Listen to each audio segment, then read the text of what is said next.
Julien, il est étudiant en doctorat en sciences de l'information et de la communication. Il fait une co-tutelle, un partenariat entre l'Université de Sherbrooke et l'Université de Lorraine. Julien est aussi chargé de cours à l'Université de Sherbrooke au sein du département d'histoire et je le laisse prendre la parole. Bonjour tout le monde, bonjour à tous et à tous et merci à Bistro Brain pour l'invitation au passage. Je vais sans perdre plus de temps, si tout le monde m'entend bien, vous partager mon écran.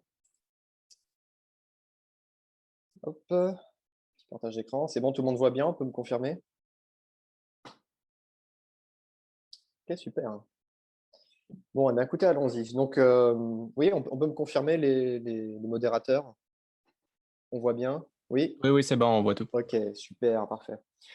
Alors écoutez, moi aujourd'hui, je vais tout de suite commencer par vous parler de la façon dont un médium, le jeu vidéo, résolument moderne, on pourrait dire, hein, très contemporain, représente le passé. Donc ça va commencer à faire un petit peu le lien dans tout ce qu'on va parler ce soir. Et je vais vous parler notamment de représentation de la piraterie dans le jeu vidéo. Je vais vous parler d'un jeu que normalement tout le monde connaît ici, Assassin's Creed, et notamment l'opus numéro 4, Black Flag, qui parle de la piraterie, de l'âge d'or de la piraterie plus exactement. Attendez, j'essaie de bouger mes fenêtres de place parce qu'elles me gênent un petit peu. Hop, voilà. Alors écoutez, la façon dont moi j'envisage les choses, c'est que je m'intéresse dans ma recherche, donc comme je l'avais dit, comme ça a été présenté en histoire et en sciences de l'infocom, c'est que je m'intéresse globalement au game design, à la création et à la conception des jeux. Et je les envisage en fait de deux manières différentes. C'est que dans ma thèse, je mets en relation ce que j'appelle l'écriture historique, l'opération historiographique en l'occurrence, donc le fait d'écrire l'histoire à partir de sources historiques, l'écriture de l'histoire au sens général, dans ces différentes méthodes et dans les sources qu'elles convoquent, et le game design de jeux vidéo, la conception d'un jeu. Et vous comprenez que moi, la façon dont je m'intéresse, ce n'est pas spécialement pour me questionner, savoir si c'est historique ou si ça ne l'est pas, si c'est réaliste ou si ça ne l'est pas. J'essaie de me poser une question un petit peu différente, qui est vraiment une question de communication. C'est quels sont finalement les processus de médiation qui interviennent dans le game design. Quand je parle de processus de médiation, je pose la question de savoir quel est en fait le procédé de communication concrètement qui s'appuie sur le jeu vidéo pour établir son lien. Deux processus de médiation. Il y a une médiation ludique déjà, premièrement, une première intention, en fait, une première manière de voir la création d'un jeu vidéo, c'est que les concepteurs de jeux font acte de médiation ludique. En gros, ce qu'ils cherchent à faire, c'est créer un objet qui communique le fait qu'il est un jeu. Il va communiquer un de ses attributs, qui est sa jouabilité. Il va communiquer son objectif, différentes mécaniques de jeu, et il va le communiquer par la représentation du passé. Le deuxième attribut, le deuxième type de médiation que j'étudie, ce n'est pas uniquement le fait que l'objet jeu va chercher à communiquer l'idée qu'il est un jeu, mais comme il s'agit d'un jeu vidéo d'histoire, il va aussi chercher à communiquer un discours sur l'histoire, à représenter le passé de manière relativement reconnaissable pour qu'on puisse identifier la thématique historique à laquelle le jeu se rattache. Et moi, la thématique historique dont je vais vous parler, j'ai commencé à vendre la mèche, c'est Assassin's Creed 4 Black Flag qui parle de l'âge d'or de la piraterie. Donc l'âge d'or de la piraterie, pour le rappeler très brièvement, c'est en gros 1715-1725, dites-vous le premier quart du XVIIIe siècle. Et ce jeu-là vous permet d'explorer justement cet âge d'or de la piraterie. On voit des territoires comme les Petites Antilles, Cuba, la Jamaïque, on rencontre plusieurs grandes figures historiques. Et moi, la question à laquelle je vais chercher à répondre ce soir en étudiant ce jeu-là, c'est pas juste de comprendre, de relever quelles sont les erreurs ou ce qui est historique ou ce qui ne l'est pas, qu'est-ce qui est exact ou pas, mais au-delà de ça, quel est le type de médiation qui intervient? Quand on voit quelque chose dans ce jeu-là, est-ce que c'est un acte de médiation ludique? Est-ce que c'est là pour que ça nous aide à comprendre qu'il s'agit d'un jeu? Ça nous aide à comprendre les règles, les objectifs, les mécaniques? Ou est-ce que c'est là pour nous faire comprendre qu'il s'agit d'une période historique spécifique, l'âge d'or de la piraterie? Et la question en fait, par laquelle je vais aborder ça, c'est au fond, qu'est-ce que c'est qu'un pirate de jeux vidéo? Ou qu'est-ce que c'est plus largement qu'un personnage historique de jeux vidéo? Et si je devais faire un petit peu un lien avec tout ce qui va se raconter ce soir, est-ce que le jeu vidéo, c'est le futur de l'écriture historique? Est-ce que c'est un médium justement qui permet de représenter les choses de manière résolument moderne et contemporaine? Ou est-ce qu'il n'y a pas, comme je vais le montrer, des problèmes d'écriture et de construction des sources et de construction du discours qui sont très classiques finalement, et quand finalement on n'a rien inventé en termes de problèmes? Euh, Normalement, j'avais un petit plan qui intervenait par là. Non, mais je vais vous parler déjà de la façon dont moi je travaille. En gros, ce que j'ai fait, c'est que je me suis entretenu avec les concepteurs d'Ubisoft. Donc, j'ai été à Ubisoft Montréal et Ubisoft Québec. Là, ce soir, je vais vous parler exclusivement d'Ubisoft Montréal. Et à partir de maintenant, tous ces individus que je vais présenter là, je vais en faire un petit listing très rapide. Je vais les appeler les concepteurs en général. Évidemment, ils ne m'ont pas dit les mêmes choses de la même manière. C'est des départements un peu différents de la conception. Mais j'ai pu parler en gros à l'individu qui chapeaute un petit peu tout le processus de création, ce qu'on appelle la direction créative, celui qui donne les grandes directions. La direction artistique, donc je m'intéresse à concrètement à quoi ça va ressembler physiquement, artistiquement, quelles sont les grandes influences picturales, les couleurs, la composition, la conception du système de jeu, donc le game design au sens restreint, quelles sont les règles qui ont été édictées, quels sont les objectifs du jeu, quels sont les systèmes, un peu la quantification là-dedans. Quelles sont les quêtes, quelles sont les missions en fait, qui sont données aux joueurs pour progresser dans la narration. La conception des niveaux et des environnements. Donc, comment on a représenté justement une ville d'époque, une mer d'époque, un océan, comment on représente le pont d'un navire. Tout ça, ça constitue ce qui sont les niveaux finalement, les environnements d'un jeu. Et puis aussi, j'ai parlé au scénariste, parce que mine de rien, il y a toute une histoire de fond qui est écrite et qui suit en fait la trame principale du jeu. À partir de maintenant, tous ces gens-là, je vais dire les concepteurs, je ne vais pas les citer exactement en nom. Je vais simplement utiliser un plan en deux parties. Je vais d'abord parler de leurs intentions, de leurs grands objectifs. Et puis après, je vais parler de la réalisation, vraiment de leur choix de source. Et puis, on va prendre quelques petits exemples, quelques photos. Et puis, à partir de ça, je prendrai vos questions. Ce sera un peu plus simple. Sinon, j'aurai un peu trop de sources à vous soumettre. Donc, pour commencer tout de suite, leurs intentions. Déjà, j'ai commencé à savoir qu'est-ce qu'ils cherchaient à faire. C'était quoi leur objectif en tant que concepteur dans ce jeu-là. Ils se posent quand même certaines questions a priori avant même de commencer. Ils posent certains constats, certaines attentes. Finalement, c'est le parallèle que je fais avec l'écriture historique, ils se posent une certaine forme de problématique. Ils se posent une problématique à résoudre, c'est-à-dire qu'ils ont un réseau de questions selon lequel ils vont interroger leurs sources, ce qu'ils vont invoquer dans le jeu. Et ces intentions sont celles-ci. Premièrement, ils se posent la question de savoir quelle sera leur période jouable, c'est-à-dire quelles sont en fait l'époque qui va être dans le jeu, qui va présenter justement des caractères de jouabilité. On remarque que dans le cas d'Assassin's Creed, ils ont déjà fait des jeux sur la Révolution française, la Révolution américaine, un peu plus récemment la Révolution industrielle, victorienne. Donc il y a pas mal d'intérêt pour les révolutions, les périodes intenses, les périodes d'action, avec l'idée qu'elles sont relativement intéressantes à jouer justement pour les joueurs. Donc il y a certains éléments qui font qu'une période est jouable et qu'une autre période serait peut-être, j'ai l'impression, pour eux plus ennuyeuse, qu'il y a un peu moins de contenu à présenter. Il n'y a pas tant d'incitation à la jouabilité. La piraterie a été choisie pour plusieurs raisons. Déjà, c'était à l'époque que le jeu a commencé à être développé en 2012 pour sortir en 2013. La piraterie, c'était quand même une valeur assez importante dans les univers de fiction en général. C'est vraiment, on pourrait même dire, si on fait un parallèle avec la bourse, c'est un peu une valeur refuge. C'est vraiment une valeur qui est toujours très bien cotée sur le marché des univers de fiction. En 2011, il y avait encore un autre volet de Pirates des Caraïbes qui était sorti. Il y avait plusieurs séries qui sont sorties aussi à l'époque, Crossbones, Black Sails. Les deux ont commencé à être sorties, à être écrites en 2012-2013. Je conseille Black Sails au passage, très bonne série sur la piraterie. Donc, ils ont vraiment pris quelque chose qui existait déjà à l'époque. Et la façon dont ils voulaient traiter ça dans leur jeu, c'était faire une expérience seamless. C'est eux qui utilisent ce terme-là, seamless, donc littéralement sans couture, c'est-à-dire qu'on ne voit pas les traits de construction. Il faut que l'expérience soit, comme c'est un jeu vidéo, immersive, fluide, sans couture et vraiment dans le sens de sans marque de fabrication. Il faut que le monde soit absolument complet et qu'on ne fasse pas la distinction entre les sources qu'ils auraient prises et qui font vraiment référence à un matériel, à une documentation précise, et puis des zones d'ombre, quitte à remplir et quitte à inventer. Donc une expérience seamless, il ne faut pas avoir les coutures. Il faut beaucoup de clarté. Ils utilisent souvent des termes et des reformulations comme never confused. Il faut que tout ce qui soit dans le jeu soit vraiment clair, soit vraiment une indication très claire de jouabilité, que ça c'est un objectif, ceci c'est un ennemi, ceci c'est un allié, ça c'est un bonus. Il faut vraiment, en fait, dans un objectif de médiation ludique, communiquer les règles de manière vraiment claire. Ça c'est un de leurs objectifs. Et parmi quelques piliers, entre guillemets, donc quelques éléments qui donnent pour définir ce qu'ils veulent faire en fait en tant que volet de la saga Assassin's Creed, globalement, ce qu'ils vont chercher à faire, à peu près dans tous les jeux qu'ils vont produire, c'est définir ce qu'ils sont en tant que licence, en tant que marque, et ce qu'ils ne sont pas. Ce qu'ils sont, c'est quelque chose c'est un jeu qui doit être épique, diversifié, lumineux, dramatique, qui est vraiment awe-inspiring, donc qui inspire vraiment de la fascination.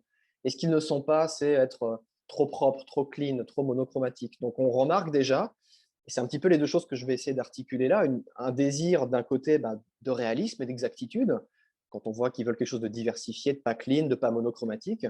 Et en même temps, derrière ce désir d'histoire, de réalisme, d'exactitude, il y a une recherche d'un angle artistique, d'accentuation, quelque chose d'épique, de lumineux, de dramatique. Donc leur genre, finalement, déjà, qui commence à se poser comme ça, s'ils commencent à le définir comme ça, c'est que c'est un genre historique qui est vraiment une forme d'histoire héroïque. Et ce héros, c'est un peu ce personnage de pirate que je vais présenter, C'est ce bonhomme-là, qui est un personnage fictif qui s'appelle Edward Kenway, qui est le héros qu'on contrôle dans le jeu.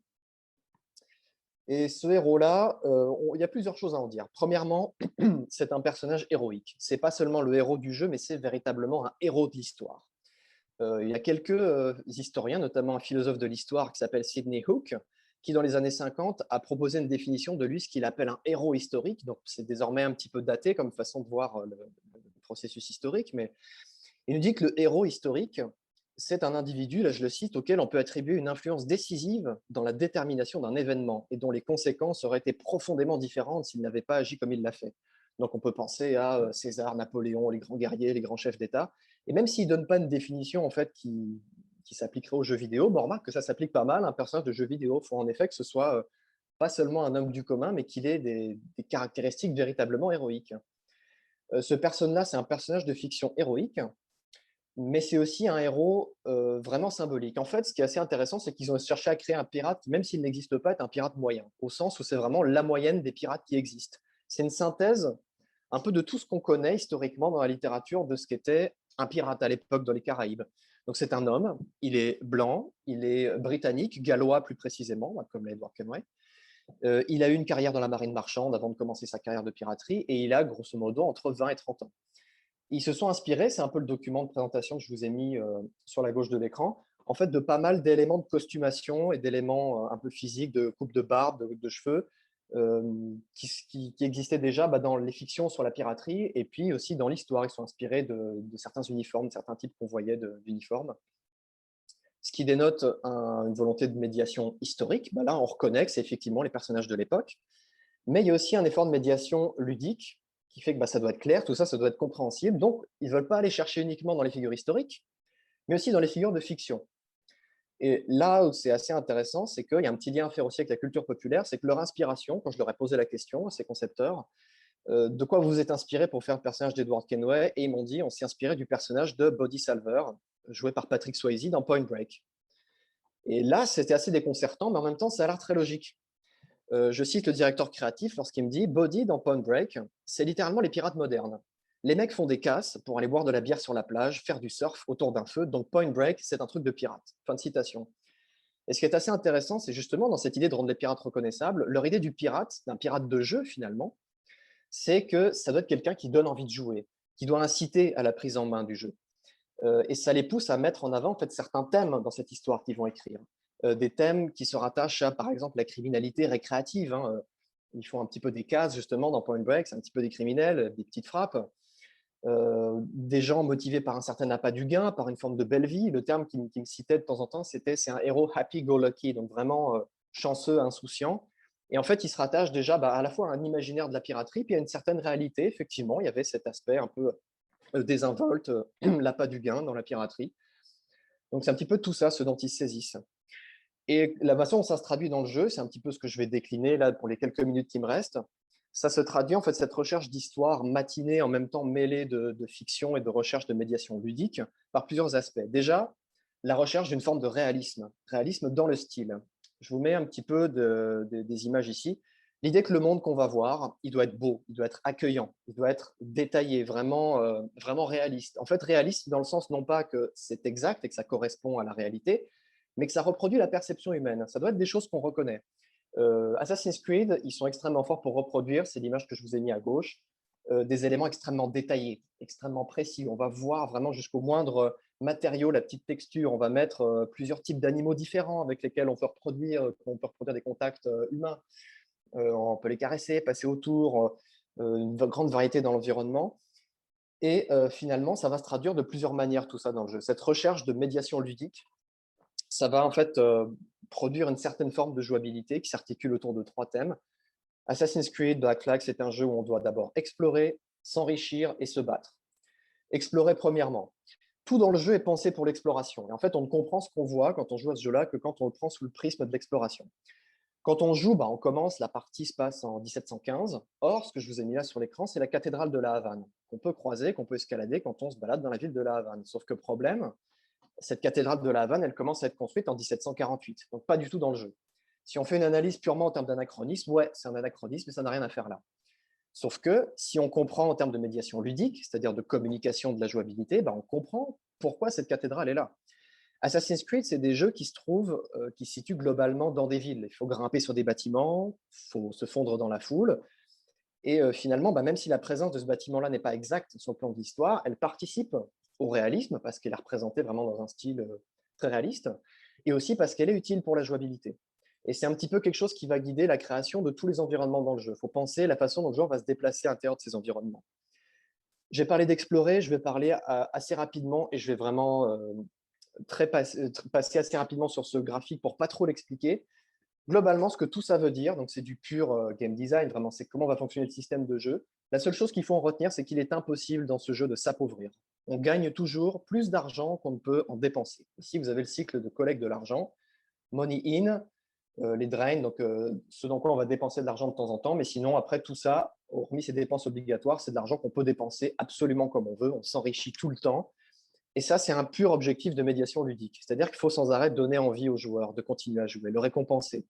Il faut que les règles soient constantes. On ne peut pas changer de règles au milieu du jeu, sinon la jouabilité n'est pas du tout lisible. Il faut simplifier. Tous les contacts vont passer par l'argent. Toutes les transactions vont passer par l'argent. Il y a un seul type de monnaie. Il n'y a pas de troc.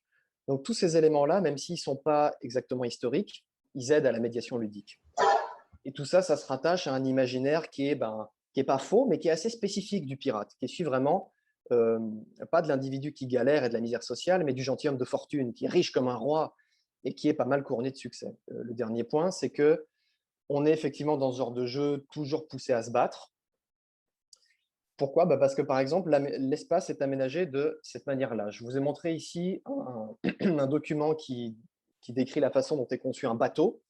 Et un bateau est conçu de cette manière-là, c'est-à-dire qu'on a des éléments de médiation historique, on reconnaît que les mâts sont à la bonne place, etc. Mais il faut faire de grands espaces sur la coque du bateau pour qu'on puisse se battre dessus. Donc, au-delà des contraintes d'exactitude, il faut prévoir que tout ce monde-là, ce sera exploré par un joueur. Il y a des éléments de décor qu'il faut raccourcir, d'autres qu'il faut rallonger, il faut obstruer la vue, il faut la dégager.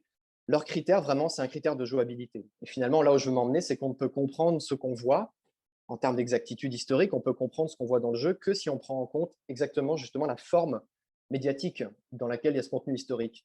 Et l'exemple que eux-mêmes, les concepteurs eux-mêmes m'ont donné, c'était celui-là. Pourquoi est-ce que Errol Flynn, dans le film de Michael Curtis de 1953, Captain Blood, pourquoi est-ce qu'il se bat sur des navires gigantesques? Est-ce qu'il se bat sur un navire gigantesque parce que ça veut dire qu'à l'époque, ils avaient des navires gigantesques, les pirates? Non, pas tellement. C'est vraiment des questions de conditions matérielles. Il faut placer les caméras, les équipes. Il faut faire beaucoup de cascades. Et il faut de l'espace pour se déplacer. Il faut se battre. Et finalement, à travers tout ça, quelle petite conclusion on peut en tirer sur la représentation du passé dans les jeux vidéo? Je suis passé un peu rapidement, mais globalement, ce qu'on peut dire, c'est que ce qu'on peut comprendre de ce qu'on entrevoit de l'histoire, parce qu'on entrevoit vraiment des choses de l'histoire dans le jeu vidéo, c'est que c'est pas tant en fait une histoire du futur qui présente le passé un peu de manière innovante. Il y a quand même des problèmes de représentation qui sont assez classiques finalement et qui sont dus à plusieurs choses.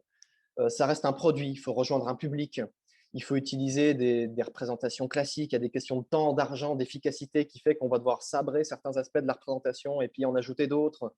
Il faut décentraliser la production, ce qui fait que les mers dans le jeu, notamment les mers des Caraïbes, ressemblent aux mers d'Asie du Sud-Est, parce que cette partie maritime a été produite en Asie du Sud-Est par Ubisoft, Singapour. C'est une œuvre un peu comme toutes les œuvres d'art, toutes les œuvres de l'esprit, j'ai envie de dire, il y a un contexte culturel et mémorial qui intervient. Il faut parler la langue commune avec le joueur, d'une certaine manière. Parler une langue commune, c'est-à-dire se nourrir des mêmes imaginaires que lui, produire des choses reconnaissables, parler une langue commune. Et puis peut-être si on devait rajouter une originalité, c'est que, comme je vous l'ai dit, il y a quand même cette contrainte de la jouabilité, de l'interactivité et des règles qu'il faut prendre en compte. Il y a certains aspects qu'on ne peut pas comprendre exactement dans cette représentation-là, cette déclinaison du genre historique dans les jeux vidéo si on n'a pas la clé de lecture de la jouabilité. Et c'est un petit peu ce que j'ai cherché à faire à travers cette présentation, donner la clé de lecture de la jouabilité et de la conception ludique pour comprendre un jeu vidéo d'histoire. Voilà, merci beaucoup. Merci beaucoup, Julien, pour la belle présentation. C'est super original comme projet. Maintenant, je vais laisser ma collègue Marjorie pour les questions. Oui, donc, est-ce qu'il y a des personnes qui avaient des questions pour Julien aujourd'hui? Moi, j'en aurais une question pour débuter. Marjorie, c'est correct avec toi? C'est bon. Ben, merci Julien pour la présentation. Comme je viens de dire, ça fait peut-être 2 secondes et demie. Pour vrai, c'est super original comme projet. Puis c'est vraiment intéressant vraiment avoir un autre angle des jeux vidéo. Moi, ma question, c'était, puis c'est super le fun comme projet, mais ça serait quoi? Puis peut-être, tu sais, dans l'espace de 15 minutes, on ne peut pas tout aborder. Dans le fond, là, ce que tu fais, c'était super le fun, ta description en profondeur. Mais c'est quoi la prochaine étape? Tu sais, dans le fond, les données que tu vas produire avec ton projet de maîtrise, est-ce que tu vas retourner voir Ubisoft pour leur expliquer, mais comment ça va contribuer à ce qui existe déjà? Ouais, moi, c'est pas nécessairement une recherche appliquée dans le sens où après, ils vont me contacter pour essayer de produire de meilleurs jeux, parce que ça, c'est pas tellement leur problématique.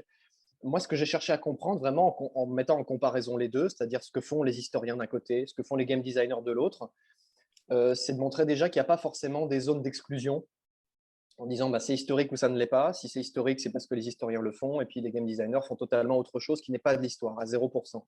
Moi, ce qui m'a intéressé de voir, c'est justement bah, les zones de superposition.